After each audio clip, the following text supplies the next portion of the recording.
프리미어리그 개막이 코앞으로 다가왔습니다. 이제 시작이진 만큼 몇 가지 정보를 먼저 공유해 보겠습니다. 먼저 안타깝게도 스포티비가 국뽕보다 사익을 먼저 생각하면서 올 시즌부터는 손흥민 경기마저도 유료 중계로 확정됐습니다.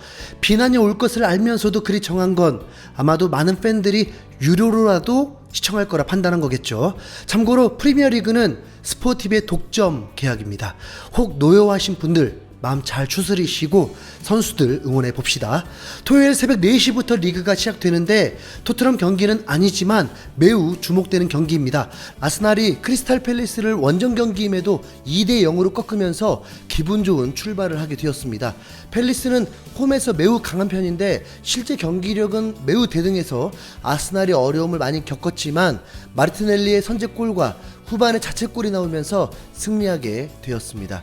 진첸코의 영입은 성공적이었다고 봐야겠고 파티가 돌아오니까 무게감이 달라지긴 했습니다. 하지만 전문가들이 왜 토트넘 아래라고 평가했겠습니까? 아스날이 기대했던 제주스는 이렇다 할 활약 없이 무득점을 했습니다. 최근 영국 매체 기브미 스포츠는 찬물을 끼얹듯이 손흥민을 3티어, 제주스를 2티어로 올려놓으면서 손흥민은 20득점 이하, 제주스는 20득점 이상을 할 수 있는 선수로 분류해버렸습니다. 매우 언짢은 평가였다고 보는데 결과가 말해주고 있죠. 손흥민 개막전 축포 쏘자 제발. 토트넘의 프리시즌을 지켜봤을 때는 여전히 케인이 페널티킥 독점을 하고 프리킥도 독점을 할 것으로 보이는 상황이고 손흥민은 코너킥, 세트피스 프리킥을 전담할 거라서 손흥민의 득점 스펙트럼이 더 넓어지진 않을 듯합니다. 최근 한 매체는 손흥민이 페널티킥을 맡았다면 프리미어리그 역사가 바뀌었을 거라는 기사를 게재하기도 했습니다.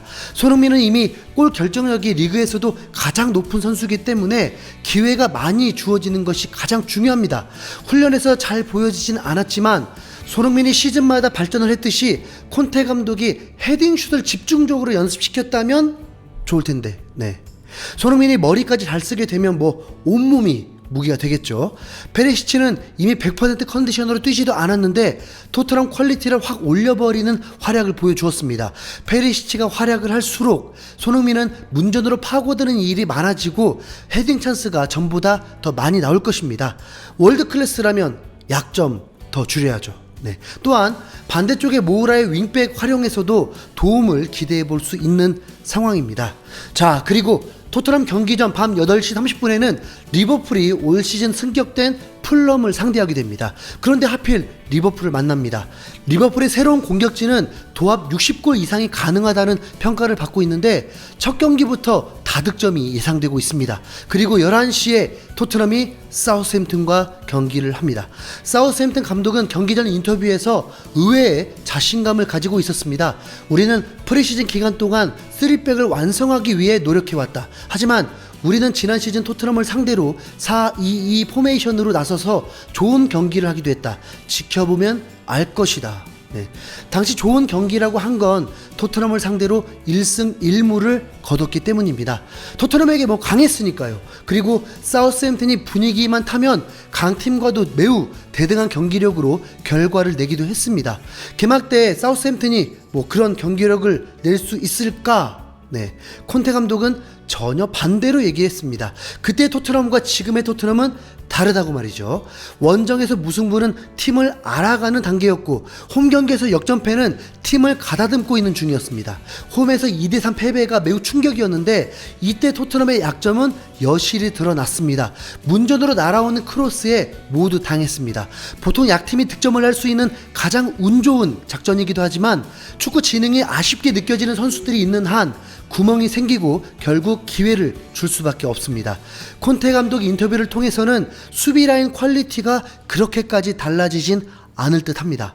당시 에메르송, 로메로, 산체스, 벤 데이비스, 레길론이었는데 페리시치가 나오면 좋겠지만 100%가 아니라는 말로 선발이 애매해졌고 오른쪽엔 스펜스는 프리시즌 경기 소화가 매우 적었고 에메르송을 계속 기용하면서 모라 윙백을 해보기도 애매하고 프리시즌 마지막은 도어티를 선발 출전시켰습니다. 고로 수비 라인 쪽은 베스트가 뭔지를 모르는 상태입니다. 6명이 영입되면서 콘테 감독도 만족해하는 스쿼드를 만들었지만 길게 봐서 그런지 이번 선발 출전 예상으로는 토트넘은 지난 시즌 후반기 마지막쯤에 퀄리티 그대로 나서게 될 상황입니다. 물론 뭐 그때도 강했죠. 사우스햄튼과 비슷한 레벨들을 상대로 골 폭풍을 일으켜버렸으니까요. 하지만 팬들이 기대하는 건 그 이상이기도 합니다.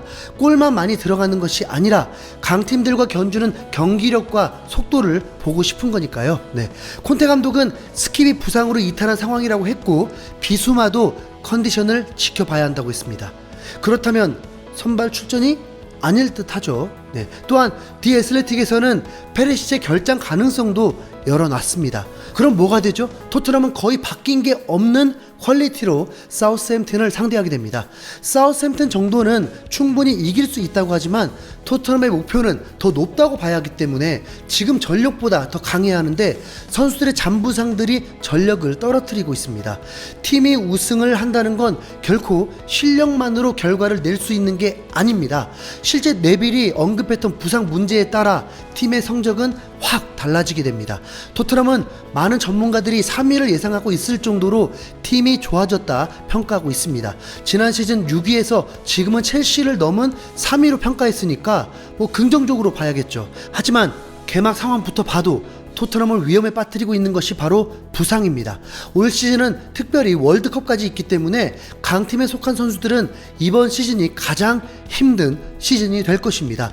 4개의 대회도 모자라서 월드컵까지 있으니까요. 그리고 강팀에는 대부분 국가대표들이니까요. 오히려 32개 국가에 속하지 않는 선수들이 휴식이 되겠지만 토트넘은 핵심 선수들은 모두 국가대표입니다. 손흥민, 케인, 호이베르, 벤탄쿠르, 로메로, 벤 데이비스, 요리스는 월드컵에 출전하기도 합니다. 그것도 중요한 자원으로. 네. 월드컵 전후로 부상이라도 당한다면 바로 국가든 구단이든 엄청난 경제적 손실을 보게 됩니다. 토트넘은 부상 경력자가 대부분입니다. 핵심 선수로는 호이베르만이 부상 이탈이 없었습니다. 어쩌면 그래서 점점 폼이 잃어가고 있는 건 아닌지. 네. 케인은 2018-2019 시즌 토트넘 전성기 때에도 부상으로 이탈한 적이 있습니다. 후반기 팀을 위해 한 게 없는데도 워낙 중요한 선수다 보니 경기 감각을 잃은 상황에서도 결승전에 출전시키는 모험을 강행했고 결과는 무득점 참패였습니다. 거기다 3년 전 박싱데이를 겪은 후 결국 사우스햄튼전에서 근육이 터지는 햄스트링으로 4개월 결장을 하게 되었습니다. 손흥민도 팀의 핵심 선수가 되면서 출전 시간이 많아질수록 상대 견제도 심해지고 부상이 잦아지고 있습니다. 한 번은 팔 골절까지 당하는 부상을 당하면서 4개월을 쉬게 되었고 햄스트링이 해마다 단골처럼 찾아오고 있습니다. 대놓고 발로 까이기도 하고 팔로 얼굴을 가격당하기도 하면서 쓰러진 적이 한두 번이 아닙니다.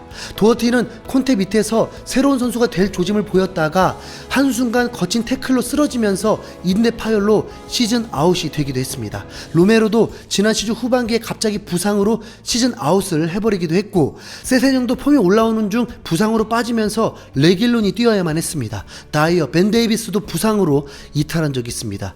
페리시치는 노장으로 접어들기도 하고 벌써 지난 시즌 부상이 아직도 회복이 덜 된 상황입니다.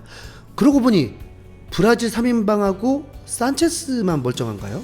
네. 비수마도 컨디션 얘기가 나오는 거 보면 토트넘이 유리몸 구단도 아니고 토트넘의 성적은 아마도 부상이 있느냐 없느냐로 결정이 날 것으로 보입니다. 우선 그래서 스쿼드가 중요한 것입니다. 혹시나 하는 부상으로 베스트 선수가 빠지게 될 때 그 공백이 크지 않아야 한다는 거. 네. 토트넘만 그런 것은 아니죠. 맨시티도 만약 홀란, 데브라이너 부상 이탈되면 뭐 답 안 나오는 거 마찬가지입니다. 리버풀이 2년 전 승점 69점밖에 못 올리고 리그 3위를 했던 이유가 바로 반다이크의 부상 공백이 가장 컸습니다. 이번 시즌 부상을 피해가는 팀이 가장 강력한 팀이 될 것입니다. 현재 모든 전력 평가는 부상이 없다는 전제이지만 가장 강하고 치열한 프리미어리그에서 그게 가능할까요? 네. 토트넘 부상 없이 풀 시즌 달려보자. 토트넘 손흥민 파이팅. 이상 흰수염 고래였습니다.